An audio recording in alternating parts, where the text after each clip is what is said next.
When I refused to participate in the neighborhood association scam, my neighbor turned my life into hell, vandalizing my property, filing fake police reports, even poisoning my plants. I finally had enough. I set up hidden cameras, worked with detectives, and when the raid finally came, it turned out he was running an entire underground crime ring out of his house. Watching him get sentenced to 15 years in federal prison made every miserable day worth it. This happened in Springfield, Missouri. I'm a single dad, 42, raising my 15-year-old daughter, Ellie. We moved into a small house in a quiet neighborhood after my divorce. It wasn't fancy, but it was safe. Or so I thought. About a week after moving in, a guy from down the street showed up at my door. He was in his 50s, tall, thin, with thinning gray hair and the creepiest fake smile I've ever seen. He introduced himself as Rick. Rick told me he was the president of our neighborhood association and handed me a poorly made flyer that said we owed $150 a month for community security, landscaping, and maintenance. I told him I never heard about a neighborhood association when I bought the house. I asked for legal documents. He just smiled and said, "This is how we do things here. Everyone pays." I politely told him I wasn't paying anything without proof. His face changed immediately. He stared at me cold and said, "People who don't cooperate usually regret it." I should have known then that this man was trouble. At first, I thought I was imagining things. My mailbox got knocked over, twice. My trash cans were dumped all over my yard. I found dog crap smeared under my car door handle. Then it escalated. 2 tires on my car were slashed. I had to replace them. A week later, my daughter's bike was stolen from our garage. I filed police reports, but they told me there wasn't much they could do without witnesses. I felt powerless. Ellie was scared. I was furious but had no proof. One morning, I woke up to find my front yard completely trashed. My flower beds were ripped apart, my bushes slashed to pieces, and a chemical smell hung heavy in the air.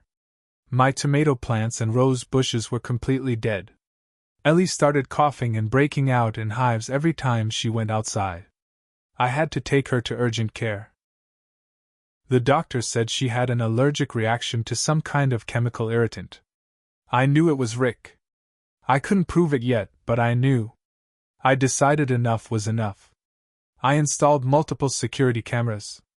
Some were obvious, some were hidden. I even got 2 small spy cams hidden in fake rocks near the garden beds. It didn't take long. 3 nights later, I caught him on camera. Rick climbed over my fence around 2 a.m. wearing black clothes and gloves. He poured some liquid out of a large container all over my garden. I took the footage straight to the police. They gave him a warning. That's it. A warning. When I confronted Rick the next day, he just smiled. "You think cameras are going to save you?" he said quietly. "You're going to wish you just paid the damn dues." My stomach sank. After that, everything got worse. Child Protective Services showed up at my door one morning. Someone filed an anonymous report claiming I was abusing Ellie. The agent was nice but had to investigate. Of course, they found nothing. Days later, cops showed up responding to an anonymous call that there were loud domestic disputes and possible drug use at my house. Then someone reported that I had guns and was a threat to the community. Police came again. Searched my home. Found nothing. Every few days I got hit with something new. Fake noise complaints, accusations of having illegal pets, even a report claiming I was hoarding trash and creating a health hazard. I couldn't sleep. Ellie cried most nights.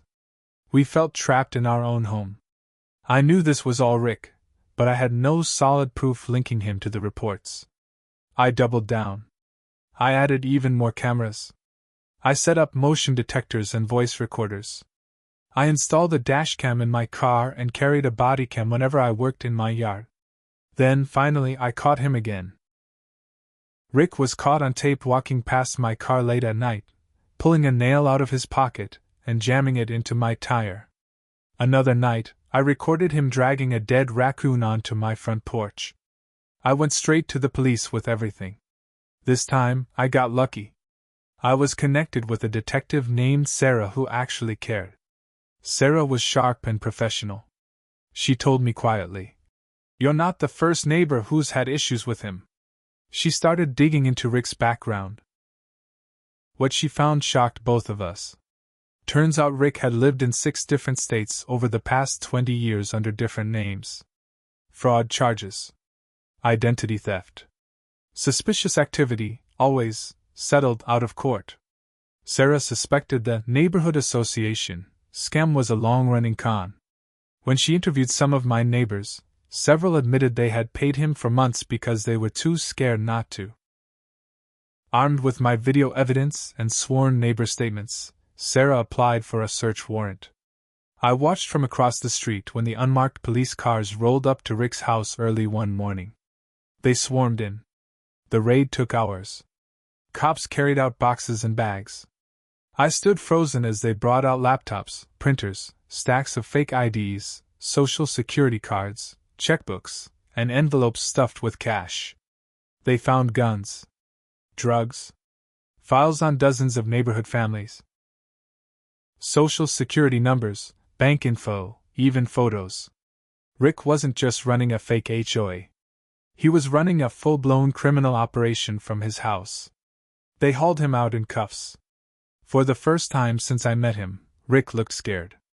The day Rick got arrested was only the beginning. The nightmare wasn't over yet. A week after the raid, Detective Sarah called me. "We've got him on dozens of charges," she said, "but it's going to trial. Be ready."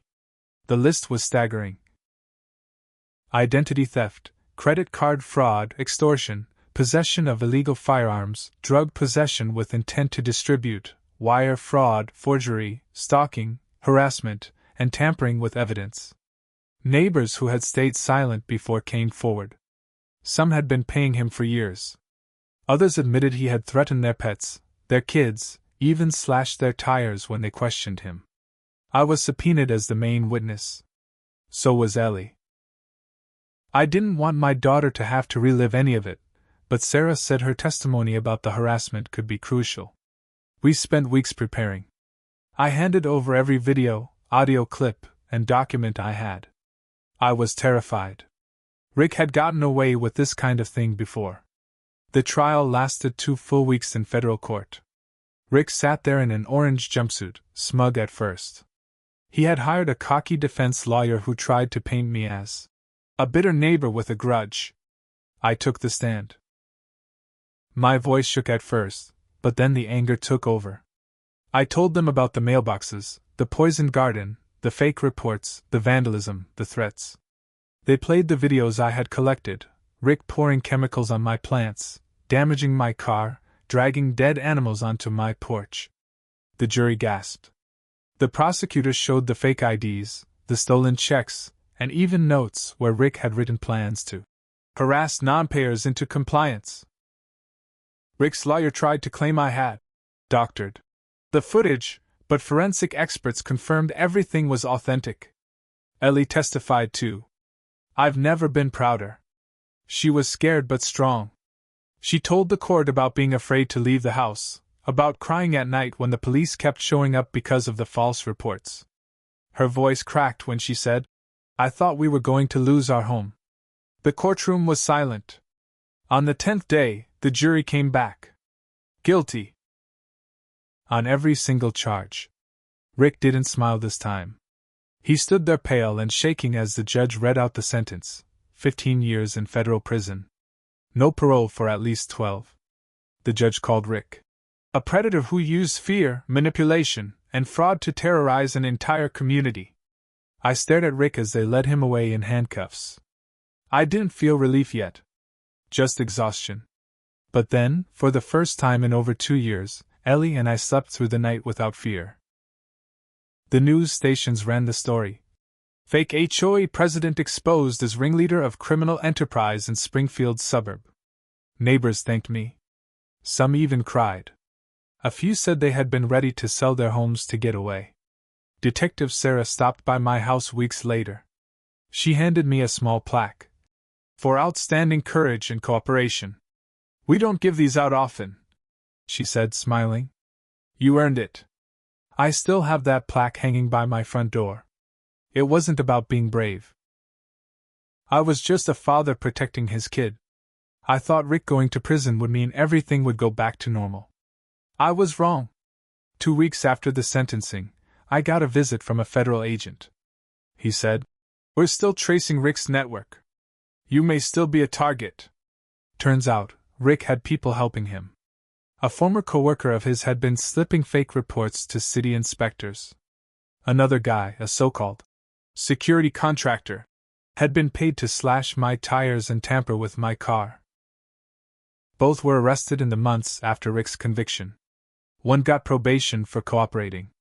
The other got 3 years for conspiracy and harassment. I was angry. I was tired.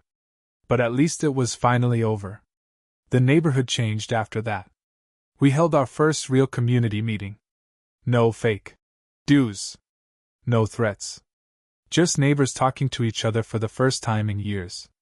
Ellie started sleeping better. Her grades went up. She told me, "It finally feels like home again."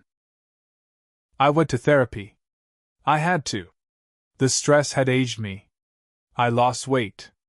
I drank too much for a while. I kept cameras up around the house, even though Sarah said I didn't need them anymore. I still don't. I debated going to Rick's sentencing. Part of me didn't want to see him again. But I went. They let victims give statements. I stood in front of him and said, "You made my life hell. You tried to destroy my family. You picked the wrong house, Rick. I hope you spend every day thinking about what you lost." Rick just stared at the table. He didn't even look at me. Coward. The judge had the last word. You caused unnecessary pain to people who just wanted to live in peace. Your greed and cruelty have earned you exactly what you deserve. They led him out of the courtroom. That was the last time I saw him. It's been over a year now. I'm better. Ellie's better. The house feels safe again. Sometimes I still wake up and check the cameras. Old habits. I never wanted revenge. I wanted safety, peace, and for my daughter to feel safe at home. But watching Rick get sentenced, watching him realize he wasn't untouchable anymore, yeah, it was satisfying. I'm not proud of what I had to become to stop him, paranoid, obsessed, stubborn. But it worked. If you take anything from my story, let it be this: don't let anyone bully you into submission. Document everything. Stand your ground. Even monsters can fall.